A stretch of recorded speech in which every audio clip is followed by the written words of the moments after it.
오늘은 시편 71편 전반부 말씀을 함께 나누고자 합니다. 시편 71편은 누가 저자인지 알 수가 없습니다.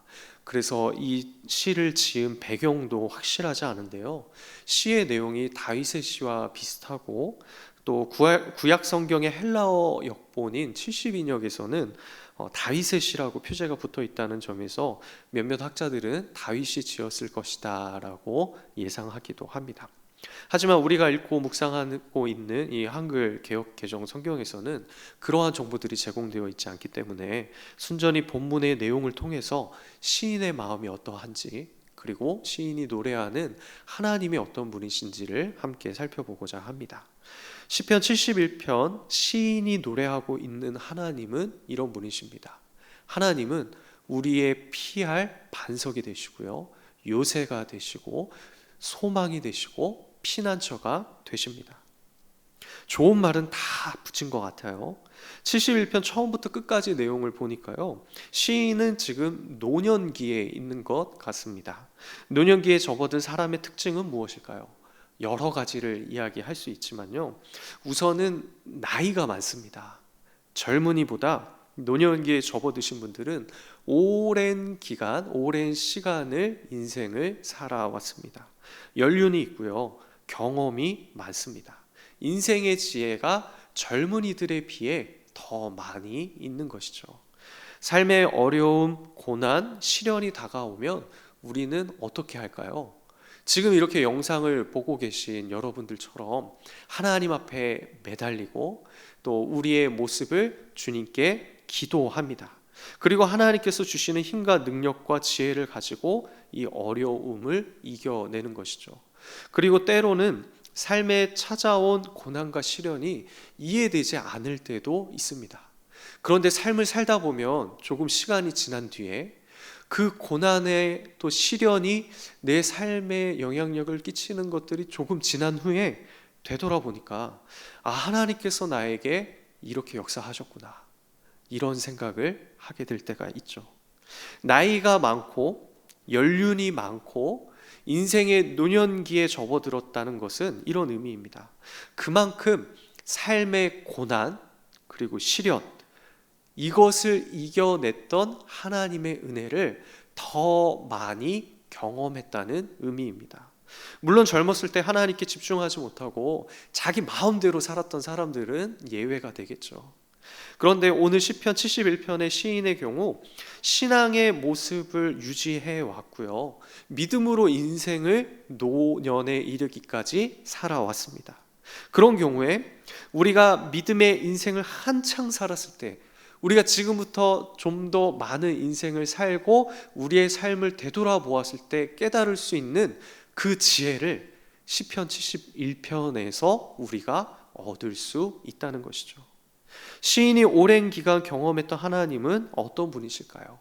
1절에 보니까요, 여호와여 내가 주께 피하오니 내가 영원히 수치를 당하게 하지 마소서.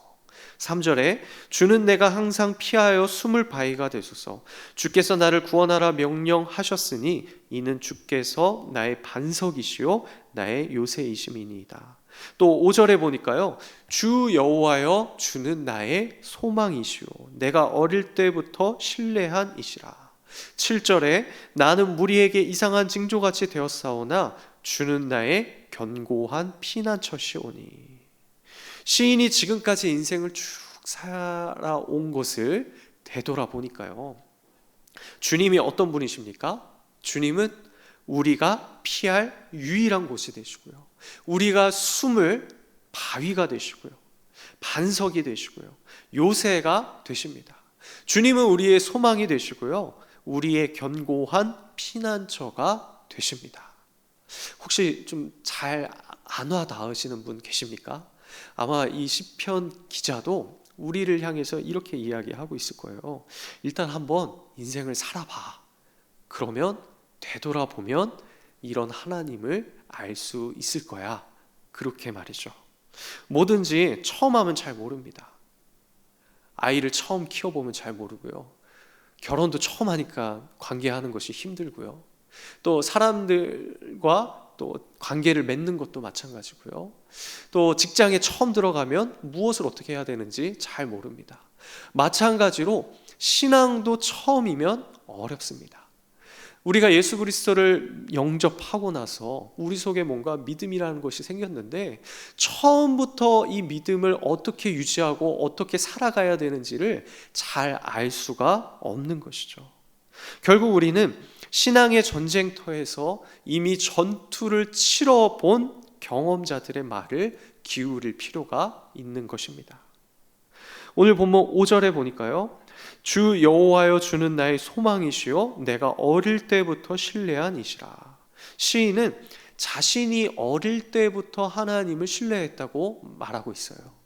이 어릴 때라는 단어가 구체적으로 어느 시절을 말하는지, 유년 시절인지 청년 시절인지 젊은인지 여러 의미로 쓰이기 때문에 잘 모르겠는데요. 그런데 6절에 보니까 내가 모태에서부터 주를 의지하였으며 나의 어머니의 배에서부터 주께서 나를 택하셨사오니, 자신이 모태신앙이라고 시인이 밝히고 있습니다.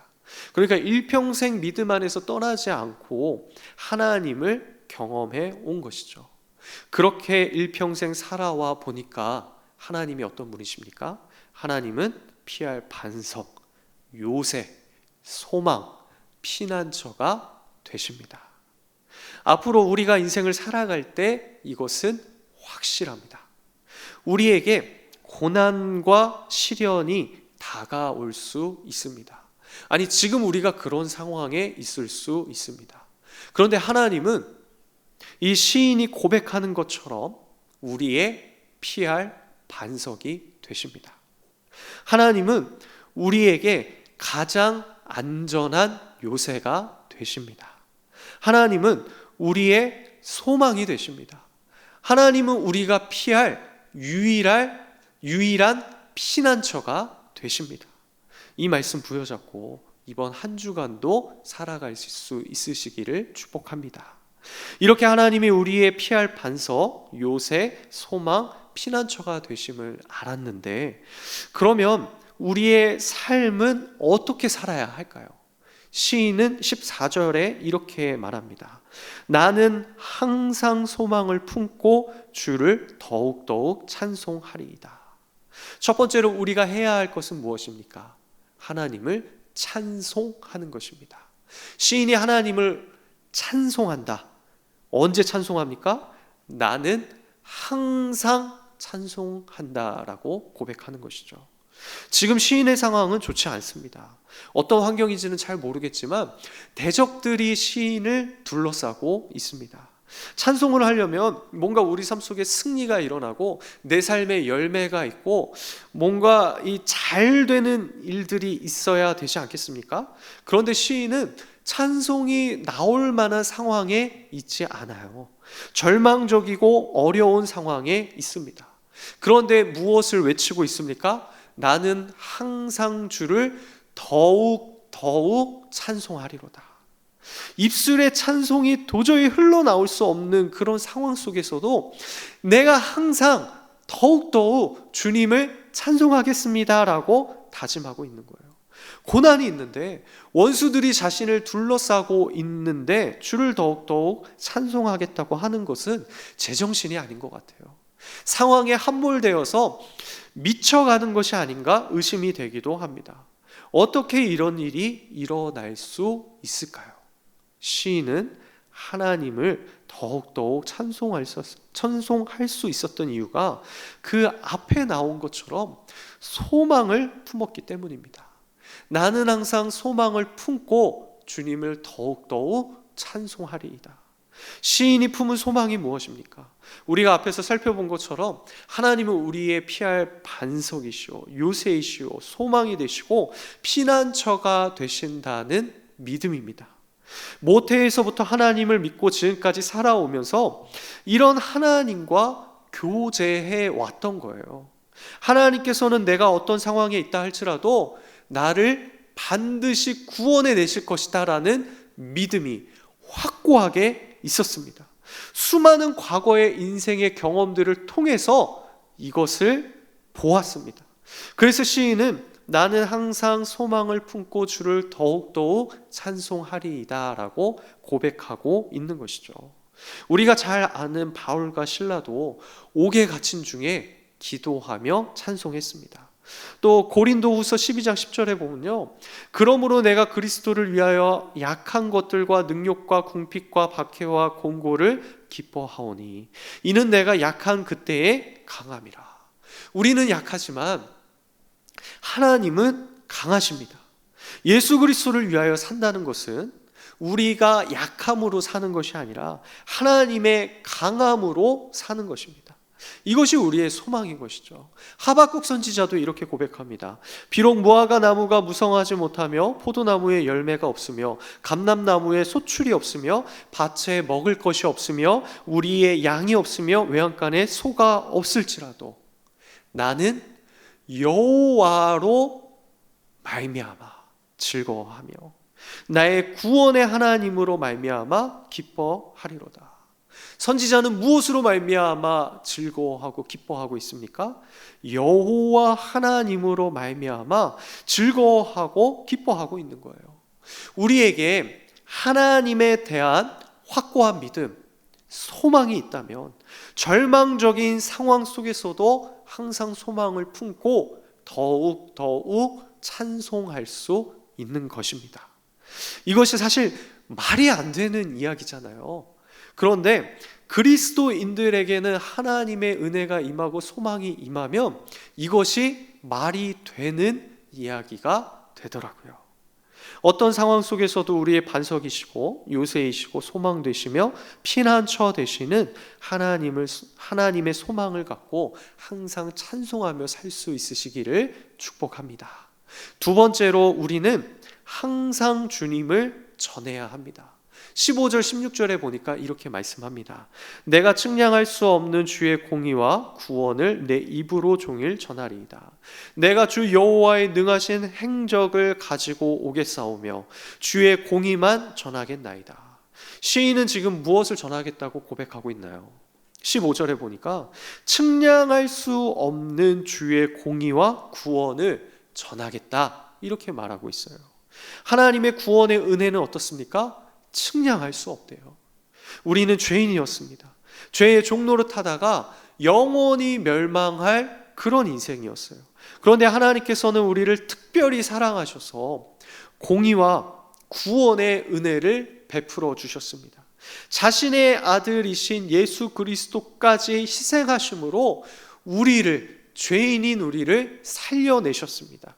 이런 복음은 우리가 참 많이 들어봤죠. 그래서 조금 마음의 감동이 덜할 수도 있습니다. 그런데 신이신 하나님께서 이 세상의 모든 것을 창조하시고 운행하시는 그 하나님께서 일개 피조물에 불과한 그저 점 하나도 되지 않는 그러한 더러운 죄인인 우리를 위해서 자신의 아들을 희생했다는 것 자체는 측량할 수 없는, 헤아릴 수 없는 은혜입니다. 우리가 뭘 해도 갚을 수 없는 은혜입니다.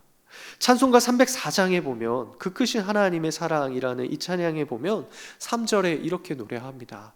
하늘을 두루마리 삼고 바다를 먹물 삼아도 한없는 하나님의 사랑 다 기록할 수 없겠네. 하나님의 크신 사랑 그 어찌 다 쓸까. 저 하늘 높이 쌓아도 채우지 못하리. 하나님 크신 사랑은 측량 다 못하네. 영원히 변치 않는 사랑 성도여 찬양하세. 이렇게 측량할 수 없는 그 은혜를 시인은 일평생 경험해 왔습니다. 우리는 그저 몇 구절로 71편 오늘 한 16구절 읽어봤는데요. 이렇게 매일 성경 읽으면서 10절 내지 20절 읽으면서 간략하게 보지만 설교로 이 내용을 보고 듣지만 시인의 입장에서 한번 생각해 보세요. 모태에서부터 노년에 이르기까지 일평생 측량할 수 없는 하나님의 공의와 구원의 은혜를 매일매일, 매주, 매달, 매년 수십 년을 경험해 온 거예요. 그리고 그 은혜를 경험할 때마다 점점 더 커져갔습니다. 그리고 그 은혜가 너무 커서 주체할 수가 없는 거예요. 그럼 어떻게 될까요? 전할 수밖에 없는 것이죠. 주님을 전하는 것은 교회에서 전도합시다, 복음을 전해야 합니다, 이렇게 가르치거나 어떤 운동을 일으켜서 되는 것이 아닙니다. 측량할 수 없는 은혜를 경험하면 저절로 전할 수밖에 없는 거예요. 사도 바울이 그랬습니다. 예수 그리스도를 믿고 따르는 자들을 잡아 죽였던 자 사울이었잖아요.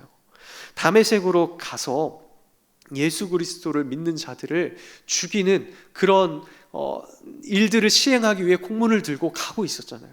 그런데 가던 길에 예수님을 만났습니다. 주님을 만난 은혜가 너무 커서 가만히 있을 수가 없었어요. 아나니아 선지자를 만나고 몸을 회복하고 그 즉시 다메섹에서부터 복음을 전하기 시작합니다. 그리스도인들을 죽이기 위해 가고 있었던 다메섹이 이제는 복음을 전하는 장소로 바뀌게 되었습니다. 이후에 사울은 사도 바울로 일평생 하나님의 복음을 전하는 자가 되었죠. 요한복음 4장에 나오는 수가성 여인도 그렇습니다. 수가성 여인은 종교적인 관심이 굉장히 많았던 여인이에요. 그런데 자기가 가지고 있었던 그 의문을 사마리아 땅의 종교가 해결해 줄 수 없었습니다. 그러다 어느 날 한 유대 랍비가 우물가 앞에 있는 거예요. 그리고 그 사람과 대화를 하면서 성경에서 예언했던 메시아가 이 랍비인 것을 깨닫게 됩니다. 예수님을 만나게 된 것이죠. 그리고 수가성 여인은 어떻게 합니까? 그 즉시 마을 사람들에게 달려갑니다. 그리고 와서 봐라, 이분이 그리스도시다, 주님을 전합니다. 주님을 만나면 주체할 수 없이 주님을 전하게 되어 있습니다.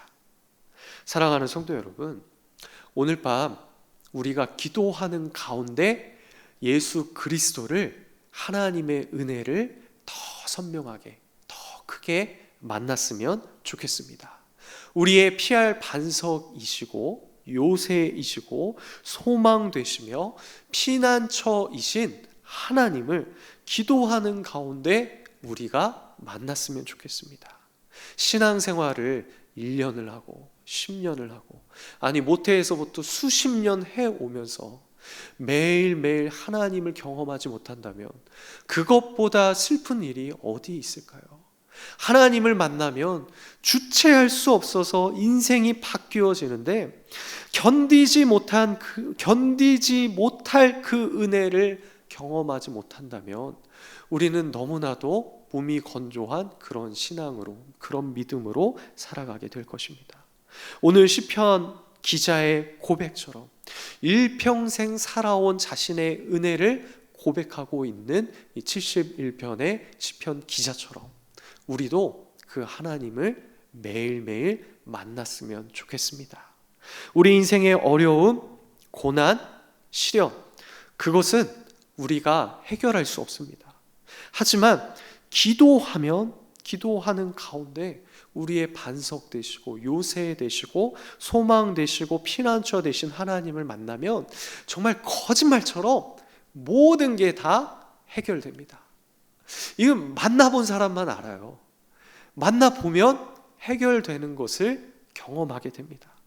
우리 입술에 나는 항상 하나님을 찬송하겠습니다, 나는 항상 주님을 전하겠습니다라고 누가 시키지 않아도 저절로 고백이 나오게 될 것입니다. 오늘 밤 우리가 기도하는 가운데 이러한 하나님을 만나고 그 은혜로 가득 채워지실 수 있으시기를 예수님의 이름으로 축복합니다.